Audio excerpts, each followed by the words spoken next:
Bonjour et bienvenue dans la correction de cet exercice, donc numéro 49. Alors, qu'est-ce qu'on se propose d'étudier ici? Une voiture de masse 950 kg qui accélère sur une route droite horizontale, donc on peut schématiser ici la route, représenter la voiture tout simplement par un rectangle. L'accélération de cette voiture a pour norme a égale 3,20 mètres par seconde au carré. L'accélération est possible grâce au frottement des roues sur la route. On négligera les frottements de l'air. Premièrement, on ne tiendra donc pas compte des frottements de l'air. Faire le bilan des forces, donc on va faire un bilan des forces. Donc première chose, il convient de rappeler quel est le système étudié. Donc le système, c'est la voiture, comme dans tout exercice de mécanique, on précise toujours le système, le référentiel. C'est le référentiel terrestre, évidemment ici supposé galiléen. Donc ça, même si c'est pas demandé, on le précise toujours. Et bien évidemment, on fait le bilan des forces, qu'on abrège en BDF. Donc quelles sont les différentes forces? On a bien évidemment le poids de la voiture, qu'on note P. Donc si on assimile la voiture à son centre de gravité, le poids est représenté ici. Je change de couleur pour placer une autre force. On a également la force de frottement des roues, donc F, donc, qui est la force de frottement des roues avec le sol.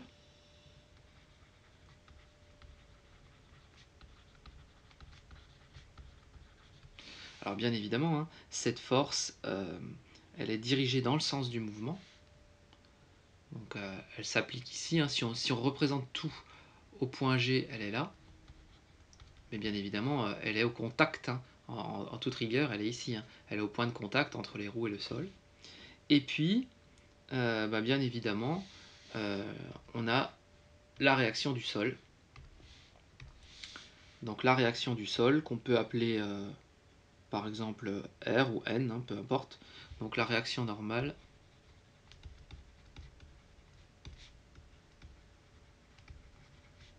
Appeler N, comme normal,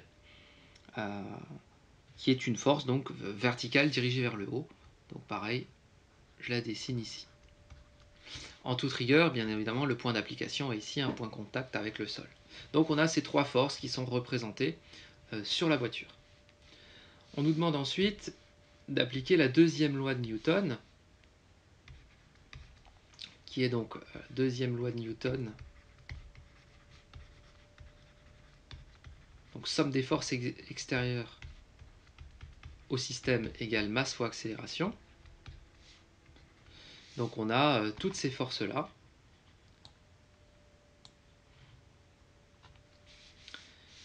Donc la somme des forces, c'est donc P plus N plus F. Donc là, on a bien caractérisé la somme des forces, qui est égale à masse fois l'accélération. Si on les projette selon les axes, donc on peut placer un axe X et un axe Y. Donc par rapport, par exemple ici, un axe X, un axe Y, ce type de repère. Donc en projection sur l'axe X, les coordonnées sont 0 et moins P. Le vecteur N, eh bien ces projections sont 0 et N. Et le vecteur F, par contre, c'est F et 0. Donc MAX et MAY. Voilà une façon de projeter en vecteur colonne les différentes forces. Bien évidemment, le mouvement il est horizontal.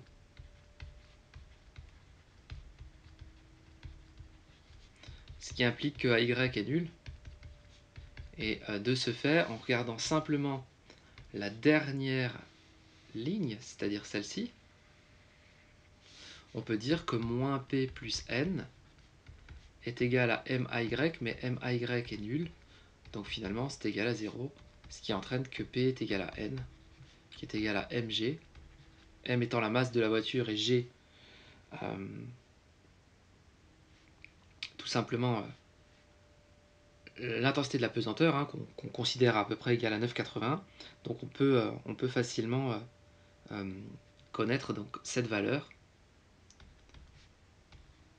Donc la masse, je crois que c'était 950 kg. G 9,80 ou à peu près 10, hein, selon ce qu'on prend.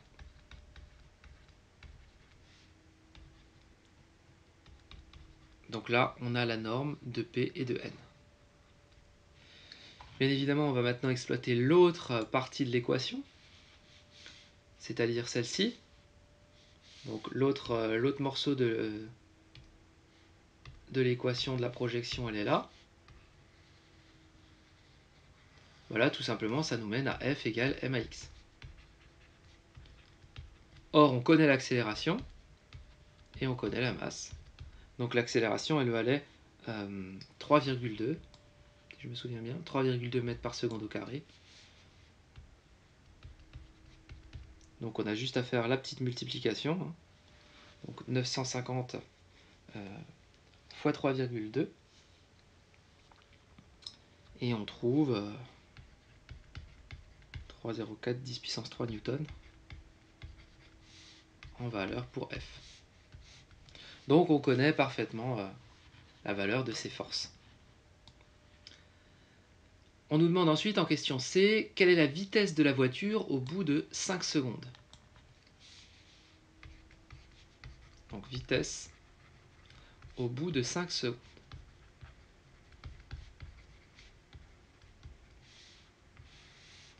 Voilà ce qu'on nous demande de trouver. Qu'est-ce qu'on sait? On sait que l'accélération, par définition, c'est la dérivée de la vitesse par rapport au temps. Ce qui me permet de trouver donc la vitesse en faisant une primitive. Donc je trouve ma vitesse en fonction du temps. Je sais que mon accélération, elle vaut 3,2. Donc une primitive, eh bien, c'est 3,2 t plus une constante. Or, je sais que, eh bien, d'après les conditions initiales, eh bien, je sais que, donc, conditions initiales, V de 0 vaut 0. Ce qui implique que ma constante, eh bien, je remplace t par 0, donc 3,2 fois 0 plus cette fameuse constante est égale à 0, ce qui implique que la constante vaut 0. En conséquence, je sais que Vx de t, c'est égal à 3,2 t. Et moi, je veux la vitesse au bout de 5 secondes. Donc, il me suffit d'évaluer en 5.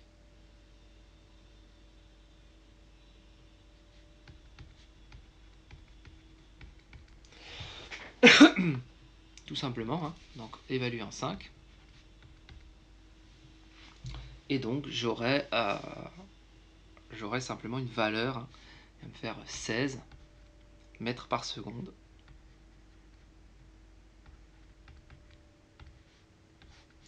Donc voilà ma vitesse en 5. Donc, la réponse attendue, c'est celle-ci.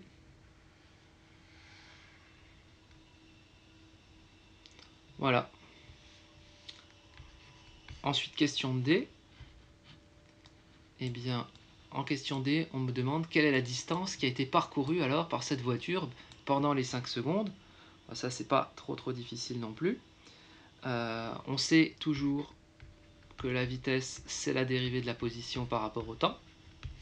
Ce qui implique donc que si je veux la position, il faut que je fasse une primitive. Donc pour trouver x de t, je vais faire la primitive de Vx valant, bien évidemment, 3,2 t.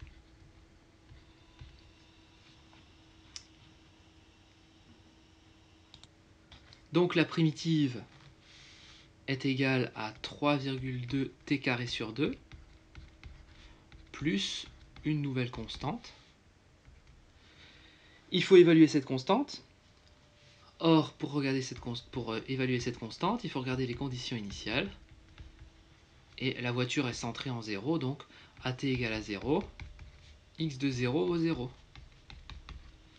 Ce qui implique que si je remplace 3,2 fois 0 carré sur 2 plus la constante, ça doit être égal à 0, ce qui implique que cette nouvelle constante est aussi nulle.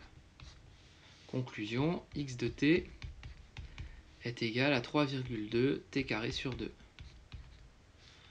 On peut bien évidemment aussi simplifier.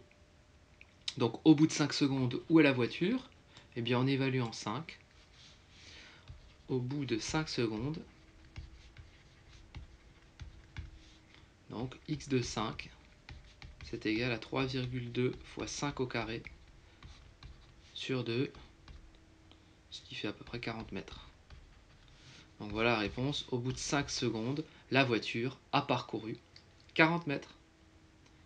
Voilà pour cet exercice. Bonne étude!